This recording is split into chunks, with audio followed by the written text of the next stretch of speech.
Bon, notre leçon, c'est le courant électrique continu. Bon, le courant électrique continu, bon, on a dit en classe que les générateurs qui ont des pôles positifs et pôles négatifs, par exemple comme les piles et les batteries, bon, les piles et les batteries ont deux bornes. Bon, deux bornes positives et bornes négatives.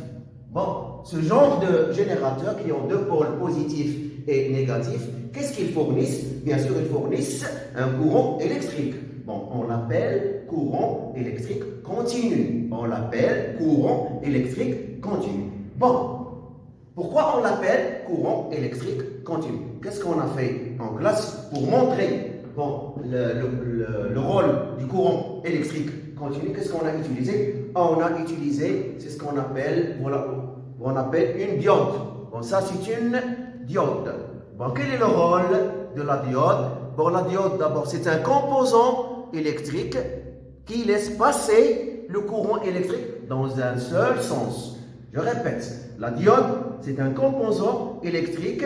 Regardez, vous l'avez déjà utilisé en classe. Bon, la diode, je répète, est un composant électrique qui laisse passer le courant électrique dans un seul sens. Bon, regardez la flèche. Bon, cette flèche-là, il indique le sens du courant électrique continu, c'est-à-dire du rouge vers le noir. Du rouge vers le noir. Vous avez déjà étudié l'expérience en classe. Bon, qu'est-ce qu'on a remarqué en classe? Que le courant électrique passe du pôle positif vers le pôle négatif. Donc, les générateurs qui ont deux bornes positives et négatives, qu'est-ce qu'ils fournissent? Ils fournissent un courant électrique continu. Bon, ce courant électrique, il a un seul sens. Il a un seul sens du pôle positif vers pôle négatif. Qu'est-ce qu'on a utilisé? On a utilisé une diode. Voilà le symbole de la diode. Voilà le symbole de la diode. Bon, cette diode-là, il laisse passer le courant électrique dans ce sens-là. Dans ce sens. On l'appelle le sens passant. On appelle ce sens-là le sens passant. Donc, dans le cas contraire, comment on appelle l'autre sens? On l'appelle le sens bloquant. Bon, si le courant électrique passe par ce sens-là, on l'appelle le sens bloquant. C'est-à-dire ici, il bloque le courant électrique. Il ne laisse pas passer le courant électrique. Mais dans ce côté-là, il laisse passer le courant électrique. Bon, on a par exemple, regardez, un circuit électrique, le schéma d'un circuit électrique très simple. Voilà, un circuit électrique simple. Voilà, ça c'est une lampe. Bon, regardez. Je vais introduire dans ce circuit, je vais introduire une diode. Je vais introduire une diode. Bon, voilà, regardez comment je vais introduire la diode. Voilà. Voilà. Bon, dans ce cas-là, est-ce que la lampe va s'allumer? Est-ce que la lampe va s'allumer? Bon, qu'est-ce qu'on a dit? On a dit que le courant électrique continu passe du positif vers le négatif. Bon, je vais prendre le rouge. Je vais prendre le rouge. Bon, elle passe du positif. Regardez. Voilà. Arrivé là, bon là, ça, il laisse passer le courant électrique. Il laisse passer le courant électrique. Donc, il est dans le sens passant. Donc, dans ce cas-là, la diode se trouve dans le sens passant. Il laisse passer le courant électrique. Puisqu'il laisse passer le courant électrique, bon, la lampe va s'allumer. La lampe va s'allumer dans ce cas-là. Mais, on va prendre l'autre cas. Bon, voilà un circuit électrique. Voilà. Pôle négatif, pôle positif. Bon, je vais prendre comme ça. Voilà. Voilà. Voilà la lampe. Voilà la lampe. Voilà la lampe. Bon, dans ce cas-là, est-ce que la lampe va s'allumer? Bon, on commence. Bon, le courant électrique continu passe du positif vers le négatif. Bon, en passant par le positif, arrivé là, ne peut pas passer. Ne peut pas passer. Pourquoi le courant ne passe pas? Parce que la diode se trouve dans le sens bloquant. Ici, il bloque le courant électrique. Donc, ne laisse pas, la lampe ne va pas s'allumer. Bon, ici, on dit que dans ce cas, dans le premier cas, bon, il est comme un interrupteur fermé.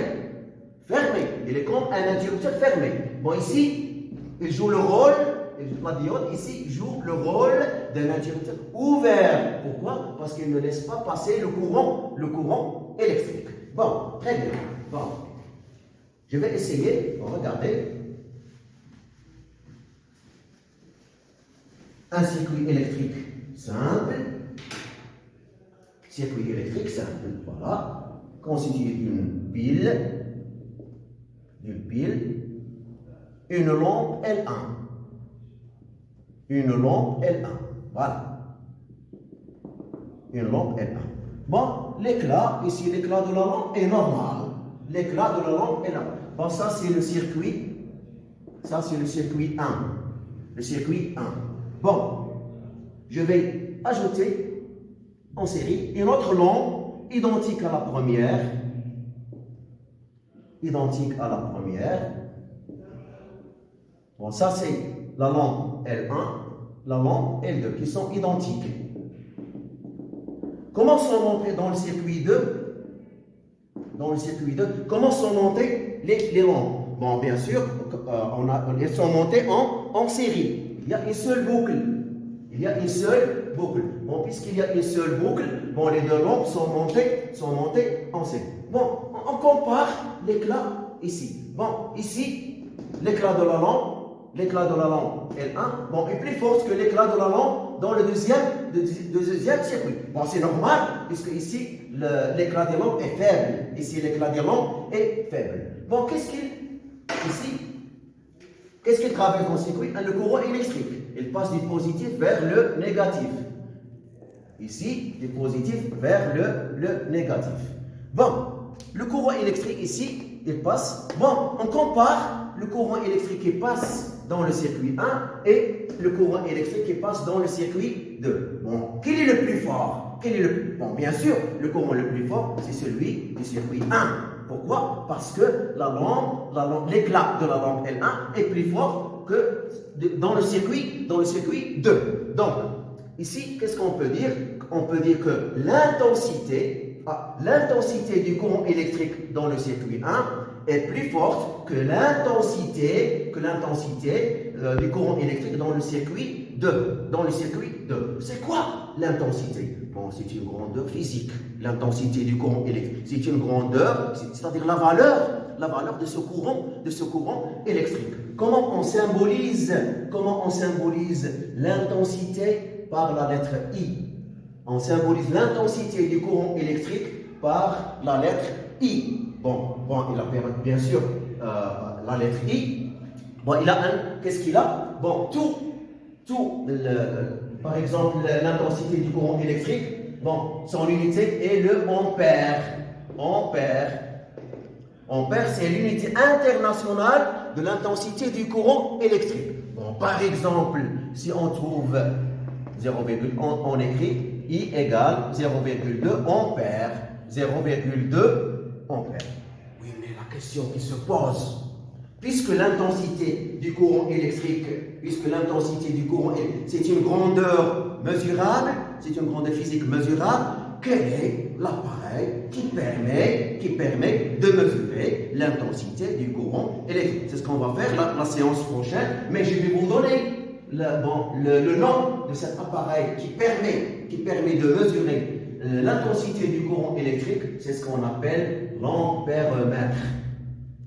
Je vais vous le montrer la séance prochaine, Inch'Allah. L'ampèremètre. Bon, c'est quoi l'ampèremètre? L'ampèremètre, c'est un appareil qui permet de mesurer l'intensité du courant électrique. Son symbole, comme ça, il est aussi polarisé. Il a deux pôles, pôle positif et pôle négatif. Mais la question, comment on branche l'ampèremètre dans un circuit électrique? Bon, pour l'ampèremètre, toujours le courant électrique, il rentre par le pôle positif et sort par pôle négatif. Donc toujours le courant électrique pour l'ampèremètre, il rentre par le pôle positif et sort par le pôle négatif. Donc toujours il se branche en série. Toujours se branche en série.